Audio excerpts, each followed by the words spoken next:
Hi guys, स्वागत है आपका star India Saurabh sir YouTube channel पर। चैनल को ज़्यादा से ज़्यादा शेयर करें, सब्सक्राइब करें और लाइक कर दें। तो आज फिर हम आपके सामने नई क्लास लेकर आए हैं 11th एंड 12th के लिए समास का। तो देखिए, अब शुरू करते हैं। समास समास का अर्थ क्या है? तो समास का अर्थ होता है संक्षिप्त। ठीक, जब दो या दो से अधिक पद परस्पर मिलकर नया शब्द बनाते हैं तो उनके बीच की विभक्तियां लुप्त हो जाती हैं और बना हुआ शब्द क्या कहलाता है? समास कहलाता है। ठीक, अब देखिए समास के भेद कितने हैं। समास के प्रमुख रूप से 6 भेद हैं। अव्ययी भाव समास, तत्पुरुष समास, कर्मधारय समास, द्विगु समास, द्वंद्व समास, बहुब्रीहि समास। अब सबसे पहले हम पढ़ते हैं अव्ययी भाव समास। अव्ययी भाव समास का सूत्र किसे कहते हैं? यानी कि पूर्व पदार्थ प्रधानो अव्ययी भावः।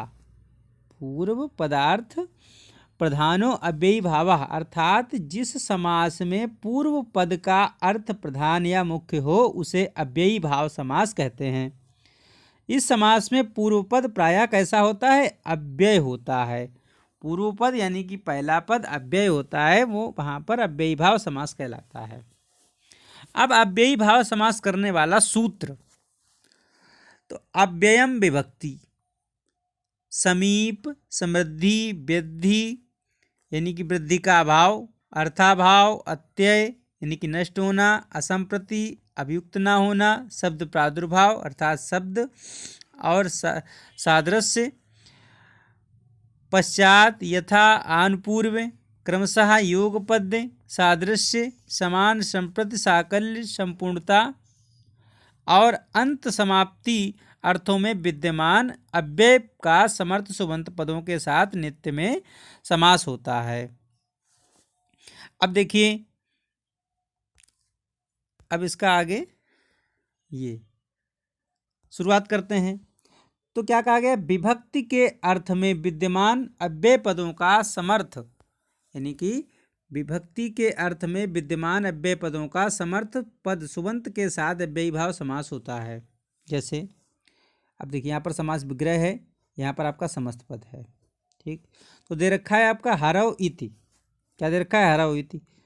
तो यहाँ पर जो इति दे रखा है ये क्या है? ये विभक्ति है। तो इस विभक्ति के अंतर्गत जब समस्त पद करते हैं तो इसके अंतर्गत आपका अधि आ जाता है, यानी कि हरव था तो यहाँ पर अधि आ गया।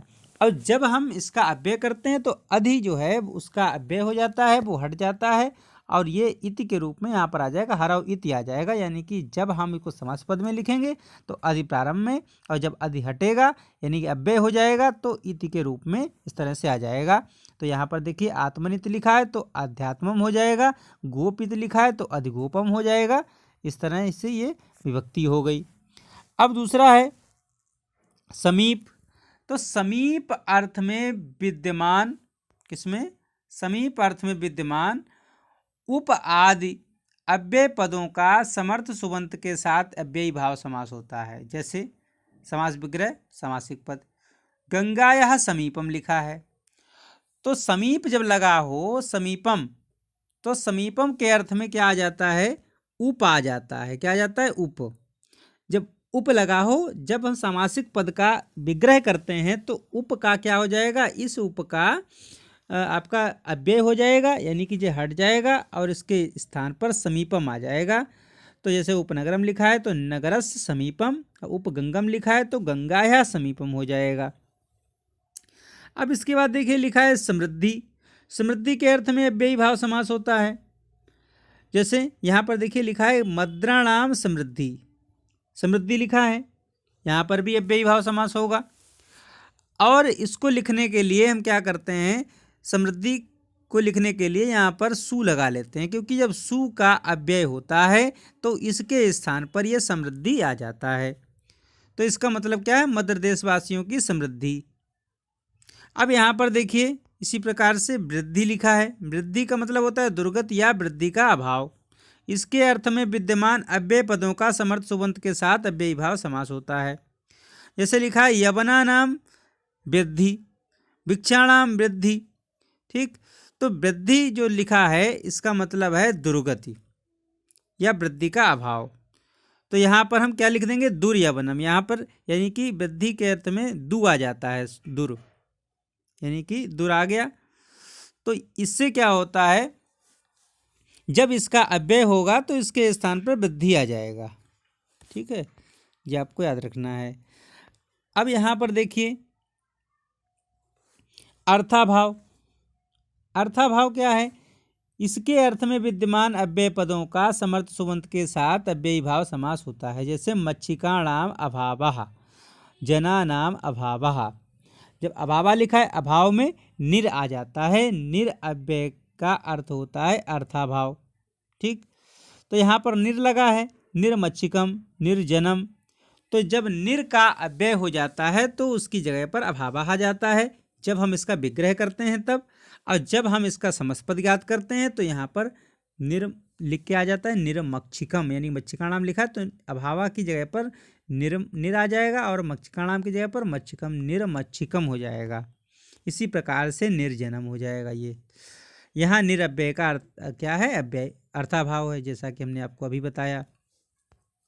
अब इसके बाद देखिए लिखा है अत्यय। अत्यय में क्या दे रखा है, अत्यय का अर्थ होता है ध्वंस या नाश। ठीक, इसके अर्थ में विद्यमान अव्यय पदों का समर्थ सुबंत के साथ अव्ययी भाव समास होता है। जैसे हिमस्य अत्यय। ठीक, अब ये अत्यय का मतलब तो नाश है, तो जब हम इसका समस्त पद याद करते हैं तो इसकी जगह पर आपका अति आ जाता है, और जब हम इसका विग्रह करते हैं तो अति हट जाता है, उसके स्थान पर अत्यय आ जाता है। ठीक, तो इस अव्यय पद का अर्थ क्या होता है, अत्यय अर्थात नाश। असंप्रति लिखा है। असंप्रति का क्या मतलब होता है, इसका मतलब होता है अनौचित्य अर्थात उचित नहीं। इसके अर्थ में विद्यमान अव्यय पदों का समर्थ सुबंत के साथ अव्ययी भाव समास होता है। जैसे समास विग्रह दे रखा है आपका, निद्रा संप्रति ना युज्यते। इसका सामासिक पद का अर्थ क्या है, हाँ सामासिक पद देखिए क्या लिखा है, अति निद्रम। अब यहाँ पर जब अति हटाएंगे तो आपका आ जाएगा संप्रति ना युज्यते, है ना, यानी कि इस समय नींद उचित नहीं है। जब इसका विग्रह करेंगे तो संप्रति ना युज्यते यहाँ जुड़ जाएगा और निद्रम का निद्रा हो जाएगा। और जब हम इसका सामासिक पद ज्ञात करेंगे तो अति शुरू में आ जाएगा, अति निद्रम, यानी कि संप्रति ना युज्यते हट जाएगा। अब इसी प्रकार देखिए लिखा है शब्द प्रादुर्भाव, यानी कि शब्द का प्रकाश के अर्थ में विद्यमान अव्यय पदों का समर्थ सुबंत के साथ अव्ययी भाव समास होता है।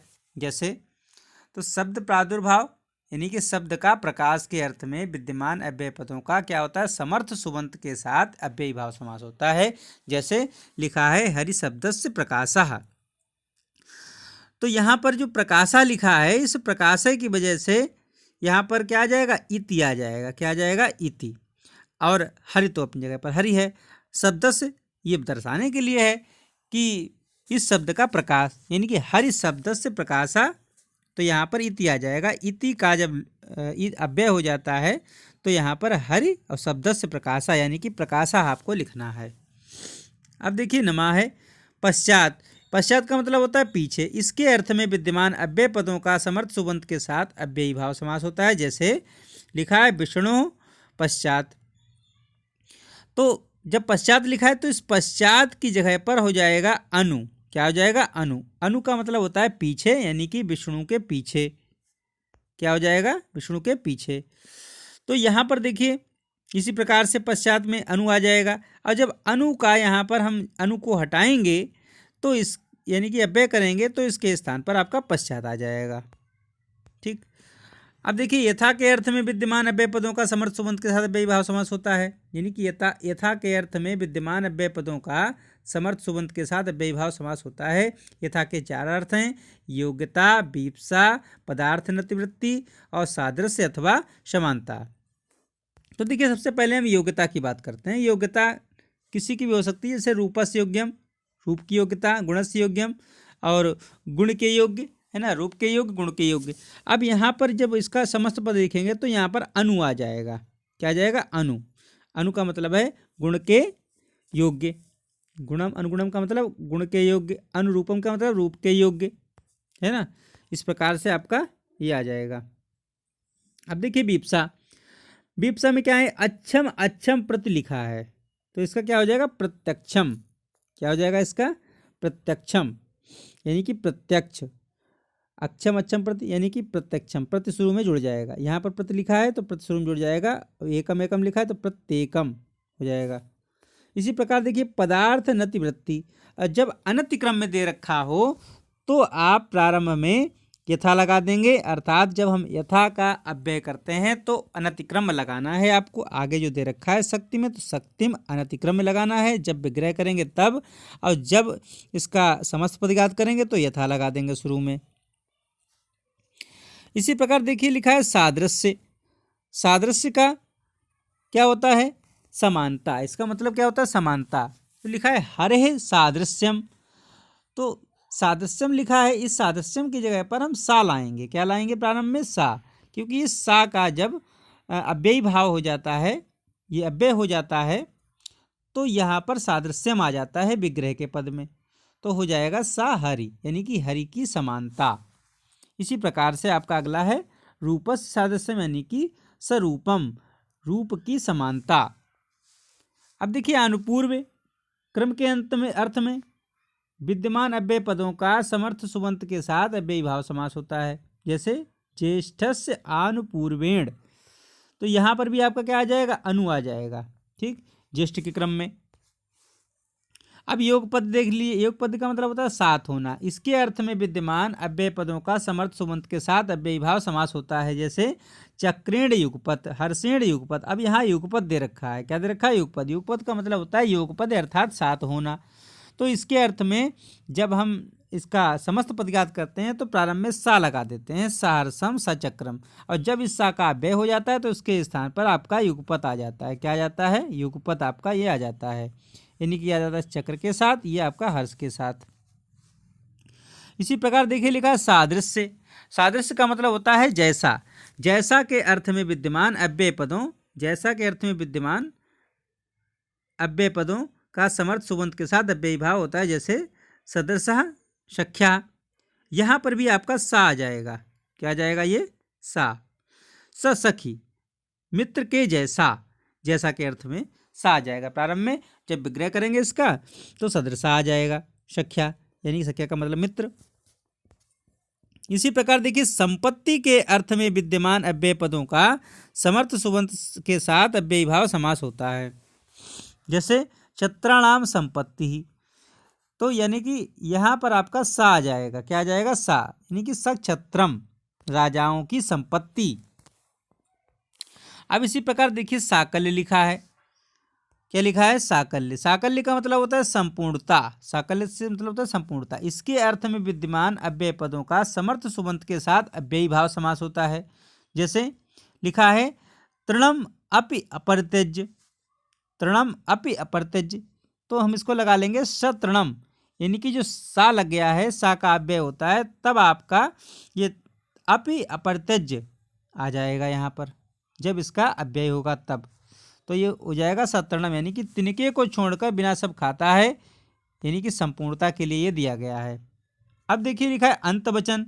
अंतवचन का मतलब तक के अर्थ में अव्यय पदों का समर्थ सुबंत के साथ अव्ययी भाव समास होता है, जैसे अग्निग्रंथ पर्यंतम। अग्निग्रंथ पर्यंतम, यानी कि जब इसको हम समस्त पदघात करते हैं तो हो जाएगा साग्नि। साग्नि का मतलब अग्नि ग्रंथि की समाप्ति तक पढ़ता है, तो अग्निग्रंथ पर्यंतम, इसका क्या हो जाएगा, ये विग्रह हो जाएगा, सा हटेगा, अग्निग्रंथ पर्यंतम आ जाएगा सा की जगह पर। और जब ऐसे लिखा हो तो यहाँ पर समस्त पद में सा लगा देते हैं पीछे। अब नदीभिष। नदीभिष मतलब नदीवाची शब्दों के साथ संख्यावाची शब्दों का समास होता है, और वह अव्ययी भाव समास कहलाता है, जैसे पंचा नाम गंगा नाम समाहारः। अब प्रारंभ में अगर संख्यावाची शब्द है तो वैसे तो द्विगु समास होता है, लेकिन जब नदियों के विषय में हो तो वहाँ पर आपका अव्ययी भाव समास ही होगा। जैसे लिखा है पंचगंगम। पंचगंग मतलब 5 गंगाओं का समाहार, और जब इसका विग्रह करेंगे तो पंचा नाम गंगा नाम समाहारः, इस प्रकार से आएगा। ठीक है, तो आप लोगों को समझ में आया होगा। अब ये वीडियो यहाँ पर समाप्त होता है। Thank you.